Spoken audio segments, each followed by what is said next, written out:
Hello students, BSc third year unit second paper second. तो last class में हम पढ़ रहे थे कॉची का मूल प्रमेय या कॉची की मूलभूत प्रमेय या फिर कॉची की घूसा प्रमेय। तो इसमें हमने क्या किया था कि जो हमारे पास कंटूर था उसको हमने एम पूर्ण वर्ग और एम आंशिक वर्ग में विभाजित किया। जब हमने उनको पूर्ण वर्ग और आंशिक वर्ग में विभाजित किया और अगर मैं उन दोनों वर्गों को जोड़ दूं तो मेरे पास क्या आ जाएगा, एक टोटल कंटूर आ जाएगा। क्लियर? तो पहला पॉइंट हम लिख रहे थे पूर्ण वर्ग के लिए। किसके लिए डिस्कस कर रहे थे हम? पूर्ण वर्ग के लिए। और पूर्ण वर्ग के लिए मैंने वहां पर क्या लगा दिया था, सी जे, और इंटीग्रेशन सबके ऊपर समाकलन लगा दिया। बाद में हमने कौन सी प्रमेय लगाई? कॉची की समाकल प्रमेय। और कॉची की समाकल प्रमेय से क्या होता है, जो एफ जेड डीजेड का इंटीग्रेशन है या सिर्फ डीजेड का इंटीग्रेशन है वो किसके बराबर हो जाता है? 0 के बराबर। क्लियर ना यहाँ तक? अब लिखेंगे हम आगे। तो हमारे पास ये टर्म्स बची थी लास्ट में, C J F of Z D Z equal to C J Z minus Z J नीटा जे जेड डी जेड। यहां तक हम इसको कंप्लीट कर चुके थे, ठीक है, और हमने लिख भी लिया था। अब देखो, तो कल मैंने आपको बताया था कि जहां जेड जे सी जे के अंदर कोई बिंदु है, जेड जे सी जे के अंदर कोई बिंदु है तथा जो z है वो is not equal to Z J और सी जे, जे बराबर 1 to n पर स्थित कोई बिंदु है, पर स्थित कोई बिंदु है, कोई बिंदु है। लिखो अब आगे, माना कि वर्ग सीजे, हम किसकी बात कर रहे हैं? वर्ग की, पूर्ण वर्ग की। हमने सबसे जो पहला पॉइंट हम कर रहे हैं वो किसके लिए कर रहे हैं? पूर्ण वर्ग के लिए भुजा की लंबाई, तो हमने मान लिया जो वर्ग की भुजा है वो क्या है? एल है। और पूर्ण वर्ग के लिए हम क्या लगाते हैं? जे। तो मैंने यहाँ क्या लगा दिया? जे। तो जो भुजा की लंबाई है वो एल जे तथा क्षेत्रफल को हम प्रदर्शित करते हैं ए से, मतलब ए जे है तो C J Z minus Z J नीटा जे जेड डी जेड। एक मिनट, देखो ये दोनों टर्म्स क्या है? इक्वल है। तो मैं आपको यही समझा देती हूँ, ये दोनों टर्म्स इक्वल है। अगर मैं इसका मॉड्यूलेशन करूंगी तो इसका भी क्या हो जाएगा? मॉड होगा। क्लियर ना? अगर मैं इस टर्म्स के ऊपर कुछ चाहे 2 से गुना कर रही हूँ तो हमें ये भी 2 से गुना करनी होगी। इट मीन्स अगर मैं यहाँ पर मॉड्यूलस अप्लाई करूंगी तो इस वाले फंक्शन पे भी क्या होगा? मॉड्यूलस अप्लाई होगा। क्लियर? अब मैंने ये वाली टर्म्स तो देखो मैंने एज इट इज छोड़ दी। क्यों? क्योंकि इसमें सीधा मॉड्यूलस है, लेकिन इसमें तो सिर्फ एक फंक्शन है। यहाँ कितने हैं? 1, 2 और 3। कितने टर्म्स है? 3 टर्म्स है। तो जो मॉड्यूलेशन डिवाइड होगा, विभाजित होगा, वो इस टर्म्स पे होगा। तो देखो आगे, तो मैंने आपको बताया था जब हम अलग अलग विभाजित करते हैं तो उसका मान क्या आएगा? ग्रेटर देन आता है। ठीक है, तो सी जे जेड माइनस का जेड जे नीटा जे जेड और डी जेड। तो जो हमारी तीनों टर्म्स हैं उन पर मैंने क्या किया? इस मॉड्यूलेशन को विभाजित कर दिया। ठीक है, अब जो वर्ग है उसका क्षेत्रफल क्या होता है? वर्ग का क्षेत्रफल भुजा स्क्वायर, वर्ग का विकर्ण √2 इंटू भुजा की लंबाई, और वर्ग का परिमाप क्या होता है? 4 इंटू भुजा। क्लियर? ये सबको पता है, हम छोटी क्लास में पढ़ लेते हैं। तो लिखेंगे आगे, जेड माइनस जेड जे जेड माइनस जेड जे रूट 2 LJ विकर्ण की लंबाई, विकर्ण की लंबाई। अब आप लोग सोचोगे ये जेड माइनस जेड जे विकर्ण कैसे हो गया। देखो हमने इस तरह से उसको विभाजित किया था। एक पॉइंट मान लो इस कंटूर, ये कंटूर है, इसके अंदर ये बिंदु है हमारे पास,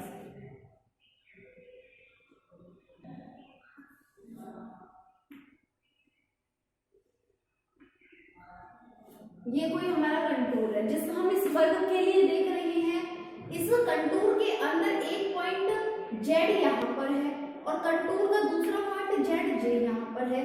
अगर इनका हम माइनस देखें, इन दोनों का जो डिफरेंस होगा वो क्या होगा, इसकी भुजा की लंबाई विकर्ण की लंबाई होगी। तो जो जेड माइनस जेड जे है वो क्या है, विकर्ण की लंबाई। और विकर्ण की लंबाई का फॉर्मूला क्या होता है, रूट 2 इंटू जो भुजा है वो।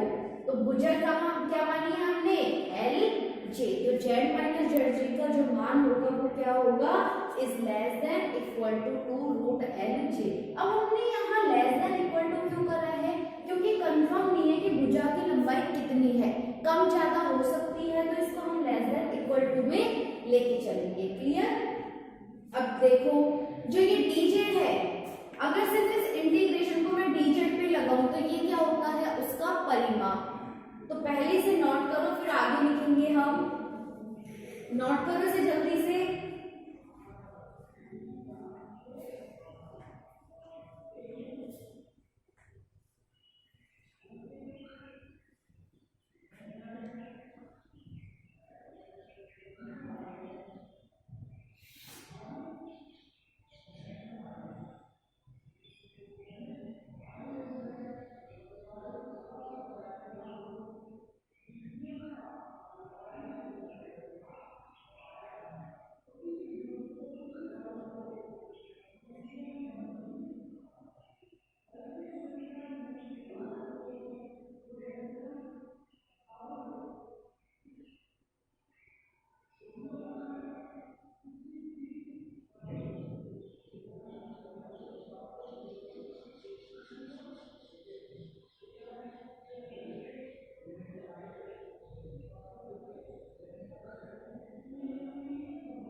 आगे देखो आप, तो यहाँ पर जो जेड माइनस जेड जे है वो क्या है, उस विकर्ण की लंबाई है।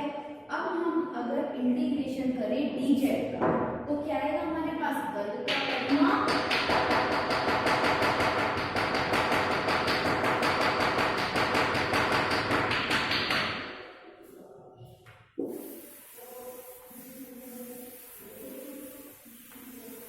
तो आगे लिखेंगे हम।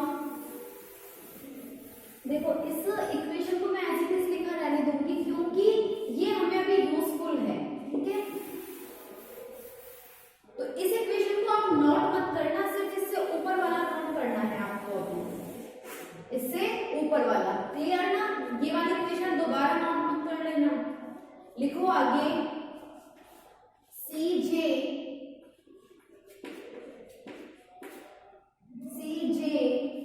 मॉड dz, मॉड dz क्या होगा, वर्ग का परिमाप, वर्ग का परिमाप। और वर्ग का परिमाप क्या होता है, 4 इंटू भुजा, और 4 इंटू मतलब 4 इंटू भुजा की लंबाई क्या है, एल जे।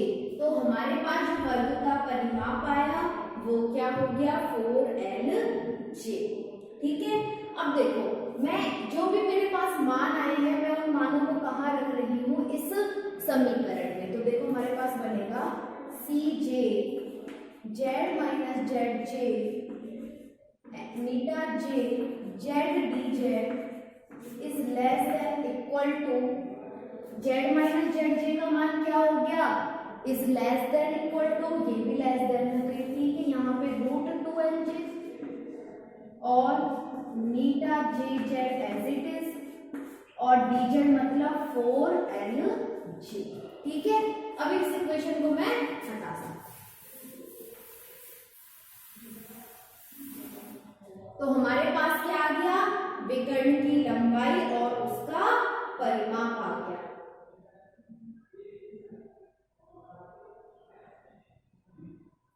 एक मिनट, थोड़ा गलत हो गया, ये मीटा जे जेड का मान है, मीटा जे जेड का। क्लियर, यहाँ पे क्या बचेगा हमारे पास, तो इंटू 4LJ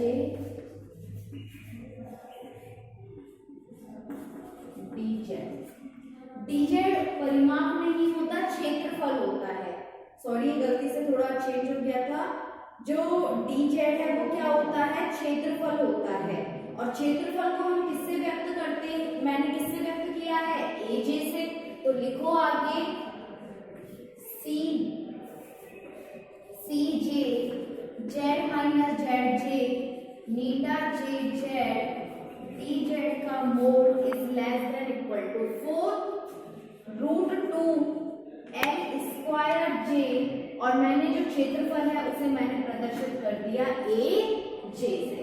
तो यहाँ पर जो हमारे पास आया है वो क्या आया है, 4√2 एल जे स्क्वायर, ठीक है। और dz क्या हो गया हमारा,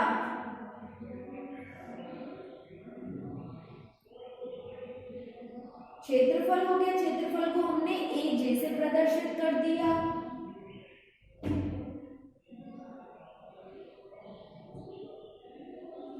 देखो आपकी बुक में ये पूरा गलत दिया हुआ है, पूरा 1 मिनट रुको, आप कुछ भी नोट मत करना, ठीक है, मुझे देखने दो एक बार।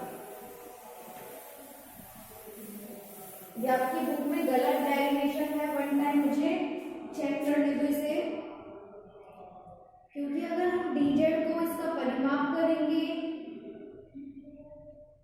तो यहाँ से आएगा 4LJ और √2 एल स्क्वायर और nj is epsilon g is less than epsilon, so ठीक है। तो यहाँ जो उसने dz लिया है वो सही लिया है, परिमाप में ही लिया है। क्या लिया है उसने, परिमाप में ही लिया है। dz इक्वल टू वर्ग का परिमाप, आपके बुक में थोड़ा सा कंफ्यूजिंग है ये।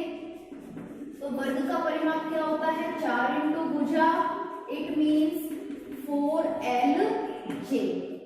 इसके बाद हमारे पास है मीटा जे जेड। तो जो हमने ये बिंदु माना था ना, इसकी वैल्यू क्या है, एप्सिलॉन से कम है। यहाँ पर इसने ये गलत दिखाया हुआ है थोड़ा सा। तो जो ये बिंदु हमने माना था और जब स्टार्टिंग में माना था, तो इसकी जो वैल्यू है वो क्या है, एप्सिलॉन से लेस देन थी। अब लिखेंगे अतः mod C J Z minus Z J मीटा J Z D Z is less than equal to, तो क्या आया था यहाँ से, √2LJ, वर्ग का परिमाप 4LJ, और जो मीटा की वैल्यू है वो लेस देन है, ऑब्वियसली तो ये वाला पार्ट क्या हो जाएगा, लेस देन एप्सिलॉन। तो C J Z minus Z J मीटा जे जेड डी जेड का mod is less then 4√2 LJ का स्क्वायर और एप्सिलॉन। क्लियर। अब मुझे ये बताओ, भुजा का अगर स्क्वायर करें तो वो क्या बनता है, वर्ग का क्षेत्रफल। तो क्या मैं इसको AJ में ट्रांसफर कर सकती हूँ, बिल्कुल। क्यों, क्योंकि जो वर्ग का क्षेत्रफल होता है वो क्या होता है, भुजा स्क्वायर, और मेरे पास यहाँ भी क्या है, भुजा स्क्वायर। तो सी जे जेड माइनस का जेड जे मीटा J Z D Z 4√2 AJ epsilon. तो मेरे पास क्या इक्वेशन आई है, 4√2 AJ एप्सिलॉन। क्लियर। अब देखो यहाँ पर ये एप्सिलॉन से लेस देन है, जो हमने विकर्ण माना है वो भी लेस देन है। तो हम इस लेस देन इक्वल टू को किस में चेंज कर सकते हैं, केवल लेस देन में। क्यों, क्योंकि ये वैल्यू क्या होगी, हमेशा ग्रेटर देन होगी। ग्रेटर देन होगी किससे, इस वाले पॉइंट से। तो ऑब्वियसली बात होता है कि ये वाला पार्ट इस वाले पार्ट पार्ट के इक्वल नहीं हो सकता, तो हम यहाँ से इसको क्या कर सकते हैं, जो इक्वल टू का साइन है इसे हम यहाँ से हटा सकते हैं। क्यों? क्योंकि जो एप्सिलॉन है वो ग्रेटर देन है, ग्रेटर देन है तो दूसरी वैल्यू उसके इक्वल नहीं होगी, तो इसे इक्वेशन नंबर दे देना। अब आप देख लो कौन सा नंबर चल रहा था, उसके हिसाब से इस वाली इक्वेशन को नंबर दे देना। तो मैं बताती हूँ, 1 हम दे चुके थे, 2 दे दी हमने, 2 के बाद या तो ये 3 होगी या फिर ये 4 होगी। अब देख लेना, मैं इसको 4 लिख रही हूँ, आपके में 3 है या 4 है ये आप लोग देख लेना, ठीक है। लिखो, ये बात कर रही है हमने पूर्ण वर्ग के लिए। अब हम बात करेंगे आंशिक वर्ग के लिए कि आंशिक वर्ग अगर हम निकालेंगे किसके लिए आ गया, पूर्ण वर्ग के लिए। अब हमें क्या कैलकुलेट करना है, आंशिक वर्ग। तो इसको लिखो पहले यहां तक।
लिखो केस सेकेंड आंशिक वर्ग के लिए, क्या लिखेंगे हम, केस सेकेंड आंशिक वर्ग के लिए।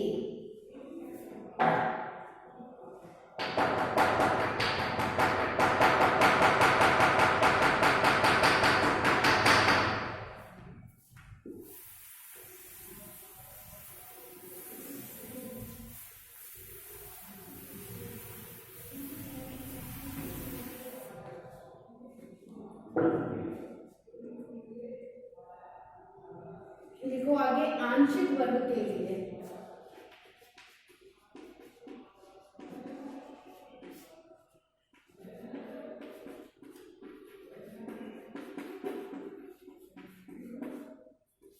पॉइंट नंबर 2, अब हमने जो पूर्ण वर्ग था उसके लिए क्या माना था, जे, और जो हमारा आंशिक वर्ग है उसके लिए हमने क्या माना है, के। तो यहाँ पर लिखेंगे हम।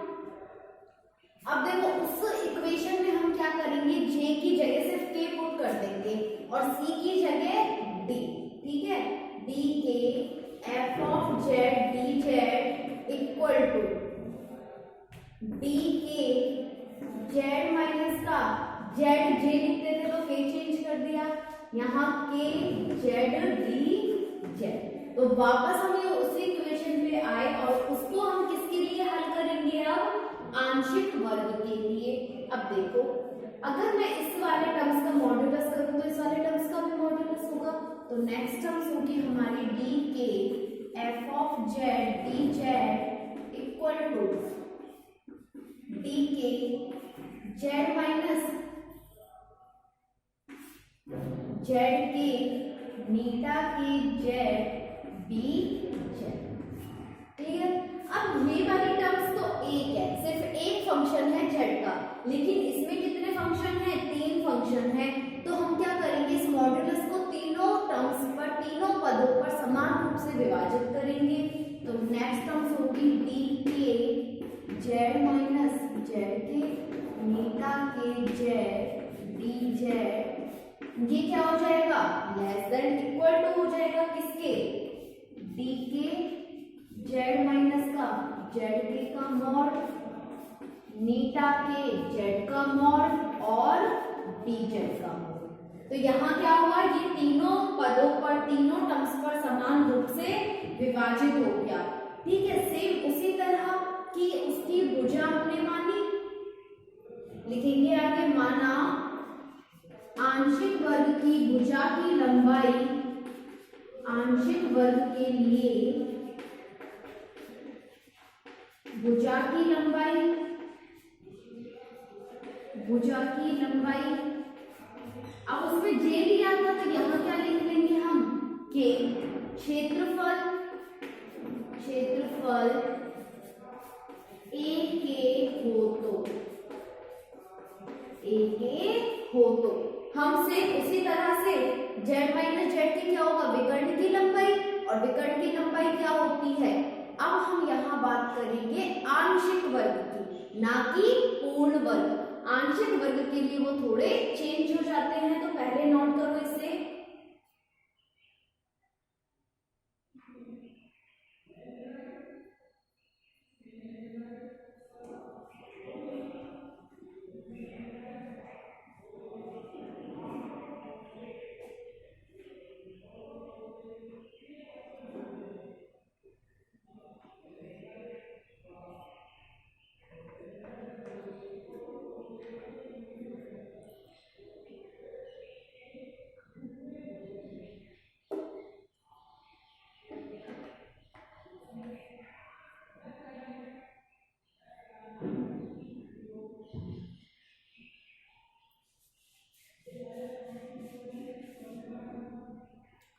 आंशिक वर्ग के लिए विकर्ण की लंबाई √2 इंटू भुजा की लंबाई, उसका क्षेत्रफल भुजा स्क्वायर, लेकिन जो उसका परिमाप होगा वो क्या हो गया, उसका क्षेत्र कम हो गया, क्षेत्र कम हो गया तो उसका परिमाप भी क्या हो जाएगा, चेंज हो जाएगा। तो हम यहाँ पर अब परिमाप लिखेंगे।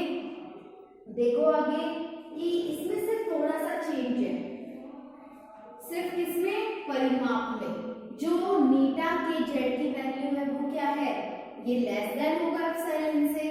सेम वही प्रोसेस है जो पूर्ण वर्ग के लिए था।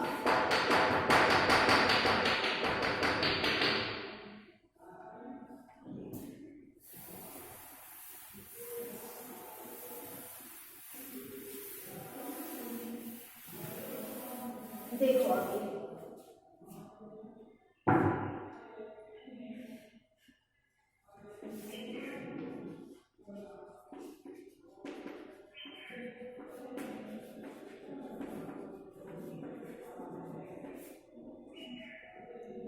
लेस देन कर रही हूँ क्योंकि यहाँ पे मैं वैल्यू पुट करूंगी कौन सी, एप्सिलॉन।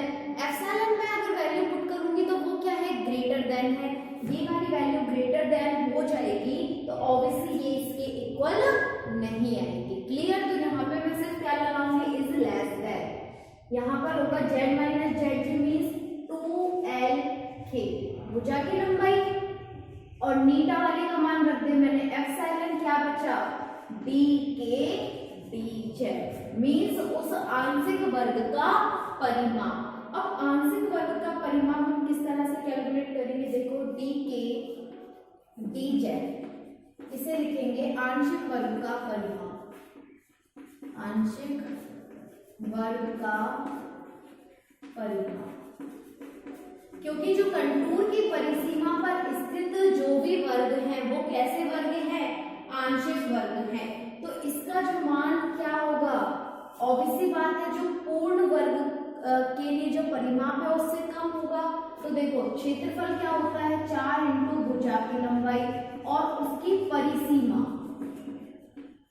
और परिसीमा को बोलते हैं हम बाउंड्री। अगर मैं इनको ऐड कर दूं तो इससे जो उसका मान आएगा वो क्या आ जाएगा, लेस देन। ठीक है, तो 4 इंटू भुजा क्या हो जाएगी,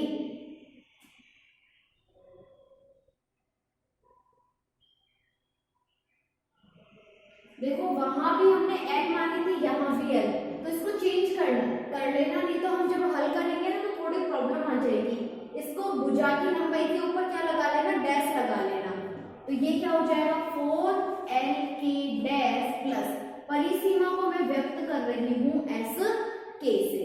तो जब इस मान को हम यहाँ रखेंगे तो यहाँ से हमारे पास मान आएगा z माइनस का z के नीटा के z dz is less then, देखो या ये मान यहाँ पुट करो तो 4√2 एल के डैश का स्क्वायर, 1 मिनट, 4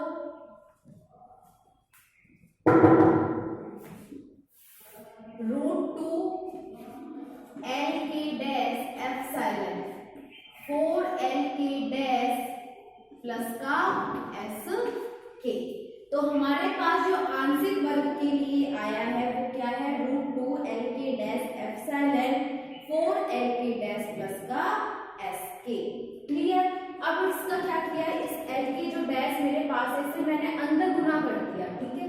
तो is less then √2 epsilon 4 L के डैश का स्क्वायर प्लस एस के एल के डैश। तो भुजा स्क्वायर क्या हो गया, आंशिक वर्ग का क्षेत्रफल, और आंशिक वर्ग का क्षेत्रफल ए के डैश। क्षेत्रफल पे भी डैश लगा लेना क्योंकि हमने दोनों को क्या कर रहे हैं, अलग अलग रूप से दिखा रहे हैं, प्लस एस के एल के डैश। और ये एज इट इज चल रहा है आपको यहाँ पे D K Z minus Z J, मीटा के Z D Z, D K Z minus का जेड जे, मीटा के Z D Z is less then, ठीक है। उसको समीकरण 4 दिया था, इसे हम 5 दे देंगे, और अगर वो 3 दी है तो इसे 4 दे देना, ठीक है। एक हो गया, एक समीकरण आई है हमारी पूर्ण वर्ग के लिए और दूसरी आई है आंशिक वर्ग के लिए। इन समीकरणों का उपयोग हम कहाँ करेंगे, समीकरण नंबर 1 में। तो लिखो यहां तक,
लिखो समीकरण 4 है 5 का मान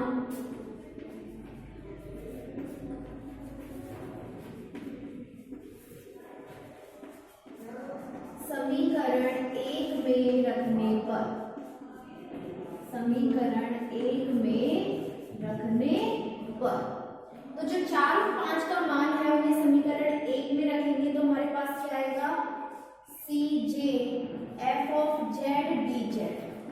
तो वो टर्म्स देखो, इक्वेशन फर्स्ट देखो क्या हो जाएगी, ये लेस देन इक्वल टू हो जाएगी दोनों टर्म्स के, z equal to 1 to m C J F of Z D Z plus k equal to 1 to m d F of Z D Z. तो क्या किया हमने, दोनों टर्म्स का जो मान है वो क्या है, सिर्फ लेस देन है, तो क्या आ जाएगा, सिर्फ लेस देन। वैल्यू पुट करो, j equal to 1 to m 4 root 2 a j epsilon plus k equal to 1 to n root 2 epsilon 4 a k dash plus का l k dash s k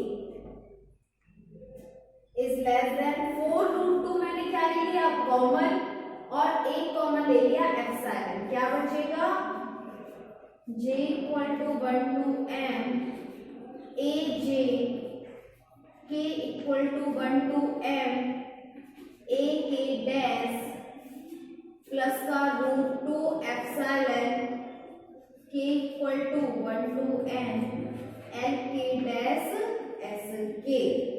ठीक है,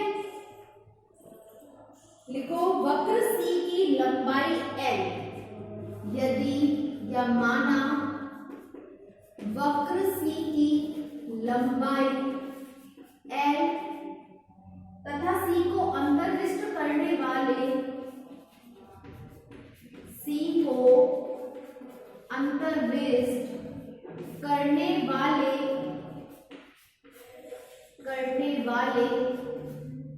वर्ग का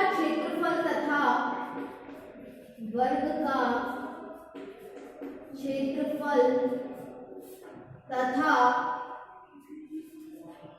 भुजा की लंबाई क्रमशः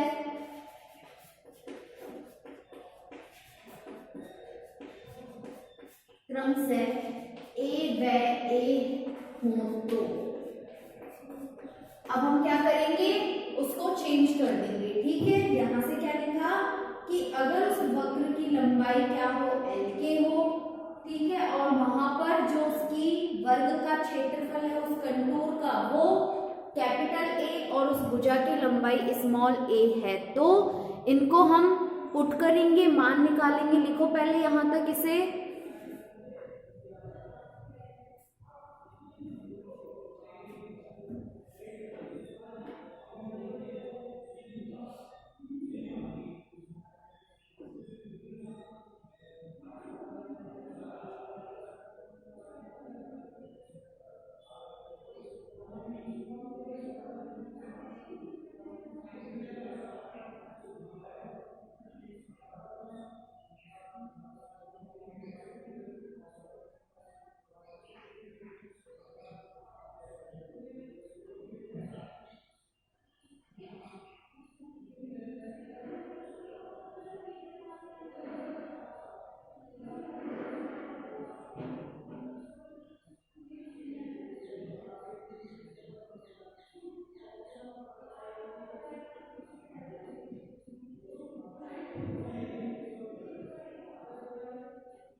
कंप्लीट नहीं हो पाएगा, हम इसे नेक्स्ट क्लास में कंप्लीट करेंगे।